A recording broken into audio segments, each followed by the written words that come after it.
Hello, hi new subscribers, new watchers. This is Shanae with I Deserve Life Coaching Services. I'm so happy to have you here. I'm just really glad and feel grateful that you're spending your 5 to 7 minutes watching me and tips that I have to provide for you. So the first things that I want to talk about are sometimes you'll find, and especially being an entrepreneur or being in any kind of career field that you have chosen, is that though it would be nice to have things and people constantly motivating you, but a lot of time in most days, if you are to be successful, you're going to have to rely on yourself and your own self-motivation. So what I have for you are 5 ways that you can self-motivate and stay turned up so that you can always have the energy and that you need to be productive and accomplish those great things that you have to offer the world in your gifts. Okay? So the first thing that you want to do is be able to kick self-doubt. So a lot of time what adds to our procrastination is our own self-doubt, our own fears that go along with progressing forward. Putting yourself out there, getting that project completed, those thoughts start to trickle in. So there's a list of 4 questions within this and kicking self-doubt that I want you to ask yourself. So the first one being, what is the worst case scenario? What's the worst thing that can happen? 2, what are the thoughts that you can tell yourself to help you through that worst case scenario? 3, what are the actions that you can do that will be helpful for that worst case scenario? And then 4 will be, now what is your new updated thoughts or reactions to accomplishing this task? Okay.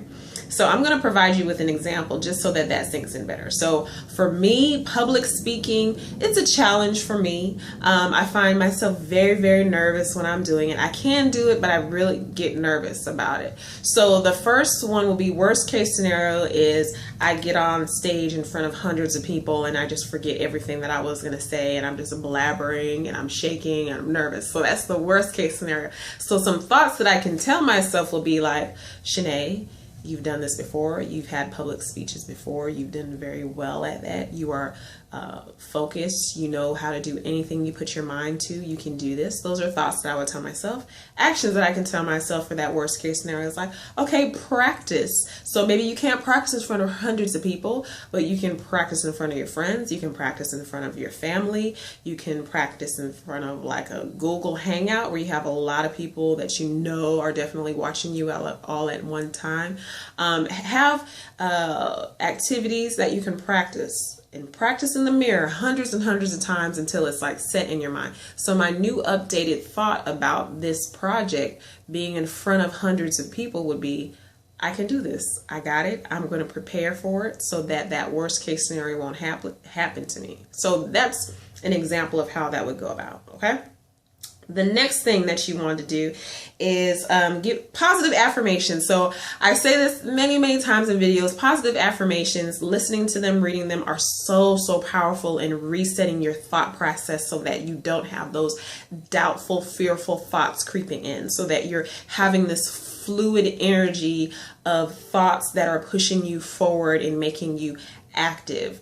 So things you're telling me is that I am strong beyond measure. I am more powerful than I can conceive. I can accomplish all that I set my mind to. So those thoughts of fluid energy is so, so powerful for you to keep yourself motivated. There are hundreds and hundreds and hundreds of free YouTube videos where all there is a voice of positive affirmations. They can go anywhere from 10 minutes long to an hour to 2 hours long. So whatever amount of time that you have, devote to that to kind of keep your energy going. The next one that you want to do is what is called the visualization, pretty much. So if that whole mantra is, if you can see it, you can achieve it.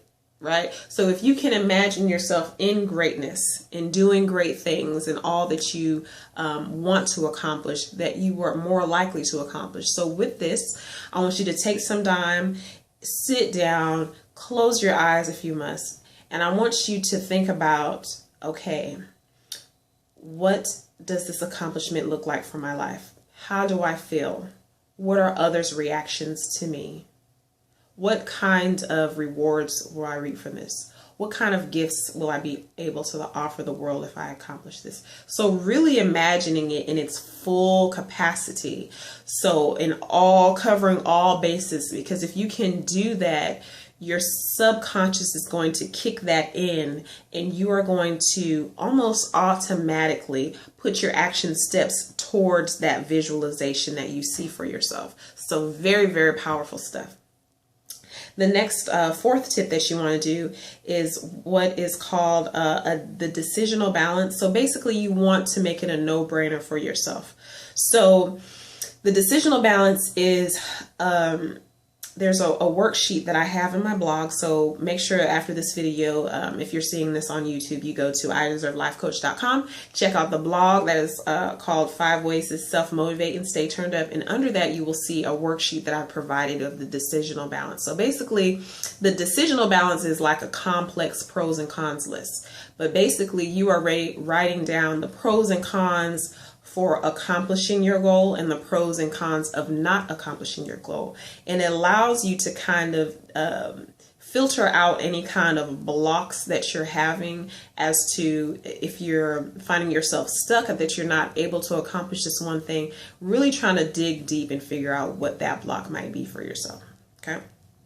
And as I say, if you need help with that, need assistance with that, please reach out to me. I have a free consultation that I'm offering on my website. You can go ahead and schedule yourself, and so we can get through any kind of blocks that you might have. And the fifth, last thing, is you want to keep your circle of 5 very, very tight. Very, very tight. So when I say your circle of 5 is your influence, choose wisely. So I always refer to the quote of Will Smith, and that basically the premise of it is you will know how successful you will be if you look at the 5 people that you spend the most time with, right? And so that includes friends, families, coworkers, all the sort. So the people that you spend the most time with, I want you to sit down and evaluate, are they positive for your life? Do they give you positive energy? Are they uplifting for you? Are they encouraging you? Do they inspire you? Do you look up to them? And if it's the other way around, they look up to you, are they still positive in providing you feedback and giving you tips, or just really pushing you along and really believe in you? And if you do not have that energy in your life, you need to eliminate those. If they're friends, if they're coworkers, or if they are family, you need to limit the time that you spend with them or that you're exposed to them. Okay, so your circle of 5, keeping that very, very tight. So that's pretty much the 5 tips. I hope you found that very helpful for your life and what you want to do, what you want to accomplish. And as I say, if you're stuck, or if you're feeling like you need some more ways to motivate, or you just need some accountability, you need some very, very structured goal setting, self-improvement programs to help you along this long journey we call life, especially as it relates to your career, reach out to me. As I said, free consultations. We can go ahead and have a talk and kind of get some direction on what services will be best for you, and we can press forward with that. So I hope you guys enjoyed this video. If you did, give me a like, a thumbs up, share it with your family, and